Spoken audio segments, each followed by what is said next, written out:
Did the Bank of Japan just quietly break the Nikkei?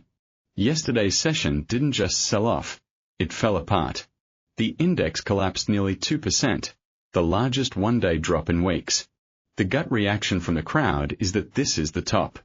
But the data is painting a much trickier picture. There is one danger zone and one hidden opportunity today, and I'm going to show you both. Stay until the end because I'm handing out 3 exact entry and exit levels you can load into your platform right now. Let's get straight to it. My name is Eric from Alpha Market Meridian, and this is your institutional grade Nikkei 225 breakdown for today. Write this number down, 61,700. If the Nikkei manages to recapture and hold above 61,700 in the next 24 hours, this entire bearish narrative starts to crack. If it stays below, the path of least resistance is lower, and the bulls are running out of time. Right now, the session bias is aggressively short but with a trap element. We are in a fading rally mode. Sell any strength until proven otherwise. The invalidation level that turns me neutral or even cautiously bullish again is a decisive 4-hour candle close above 61,700. Keep that in your head. Now let's walk through the multi-timeframe structure, because what I'm seeing on the monthly, weekly, daily, and 4-hour charts together is a textbook case of a macro uptrend hitting an exhaustion wall. The monthly chart is still technically bullish, but it's screaming caution.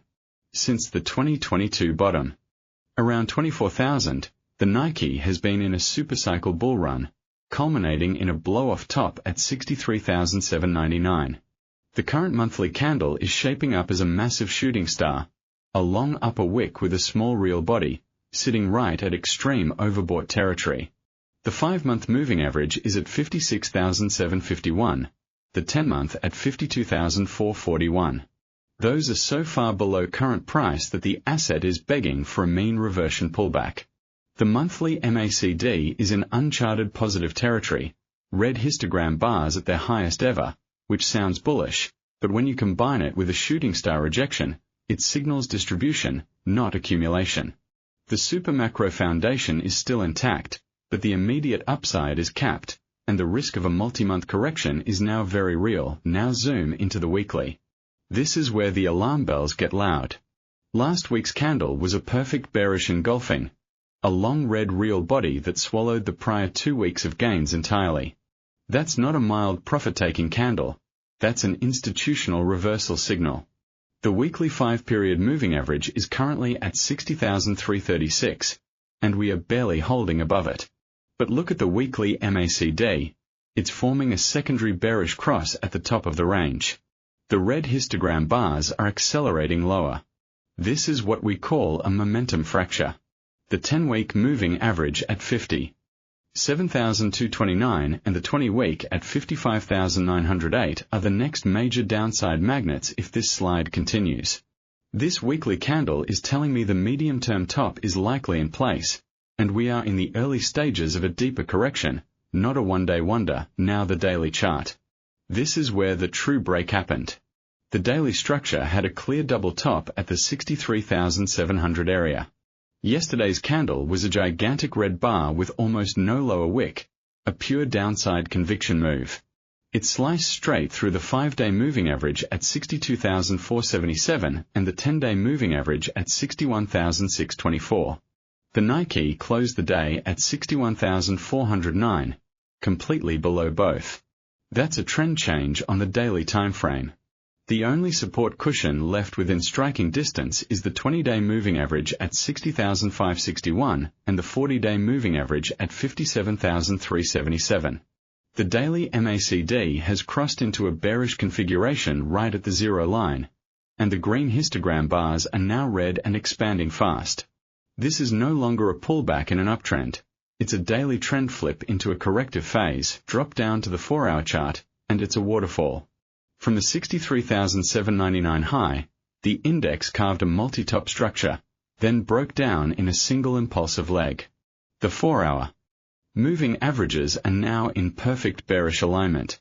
The 5-period at 62,501, the 10-period at 62,613, and the 20-period at 61,703 are all above price, acting like lead resistance. We briefly spiked to a low of 60,937, and the week bounce hasn't even managed to touch the 20-period average.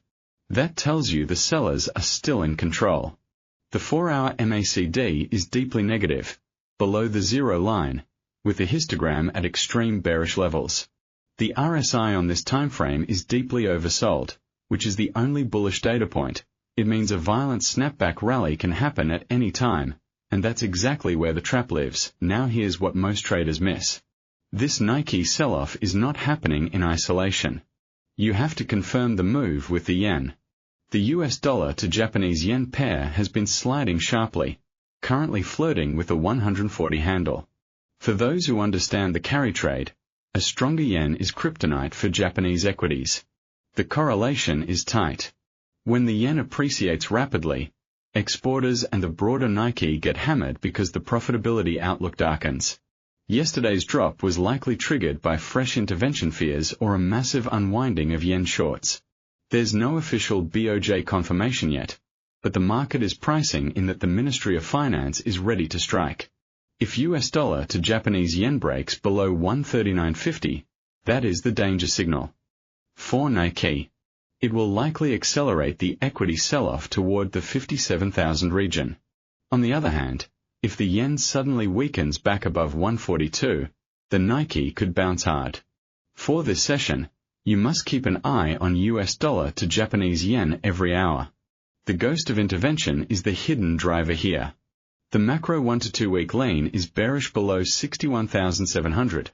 But the invalidation event is a yen reversal above 142 or a Nikkei reclaim of that level. Now let's get into the money. I'm about to share 3 precise trade setups. Most people will skip this, but this is where money is made. Keep watching. Strategy 1, I call the sniper. This is the conservative, high probability sell the rally setup. The logic is simple. We are in a daily downtrend, and the 4-hour moving average cluster around 61,600 to 61,700 is a brick wall of resistance. The daily 10-period moving average sits at 61,624, and the 4-hour 20-period moving average is at 61,703. That forms a resistance zone between roughly 61,600 and 61,720. We wait for a dead cat bounce into that band. The exact trigger: a 1-hour or 4-hour bearish rejection candle, a shooting star, a bearish engulfing, or even a long-wick doji, closing below the zone. Entry on that candle close, near 61,650. Stop loss goes above 62,200, which is just above the prior minor swing high and clears the emotional round number. That's about a 3.5% stop, but given the daily average true range, it's structurally sound. Take profit 1 is at 61,000, targeting a quick retest of the low region. That gives a roughly 1 to 1.5 risk reward. Take profit 2 is at 60,550, the daily 20-period moving average confluence. That's a 1 to 2.5 risk reward. The setup is voided if the Nikkei closes a 4-hour candle above 62,200. If that happens, the bearish momentum has failed, and the trap is sprung. Let's see how aligned we are. Type your Nikkei range for the next 24 hours in the comments right now. I'm reading them. Strategy 2, the active trader. This is a mean reversion bounce play, and it's for those who believe the macro uptrend isn't dead yet. The monthly and weekly uptrends are still technically intact until the 60,500 area gets taken out. That zone is the confluence of the daily 20-period moving average at 60,561 and the 4-hour 40-period moving average at 60,532. That's a high-probability demand zone where institutions reload longs.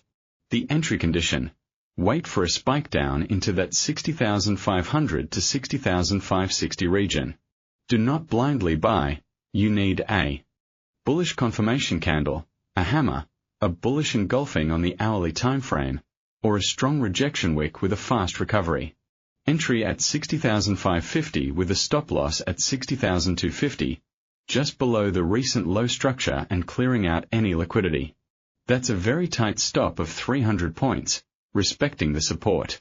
Take profit 1 is at 61,400, recapturing the psychological pivot. That alone gives you a nearly 3 to 1 risk reward. Take profit 2 is at 61,800, the breakout level from the prior consolidation. Once price hits take profit 1, move your stop to break even and let the rest run with a trailing stop of 150 points.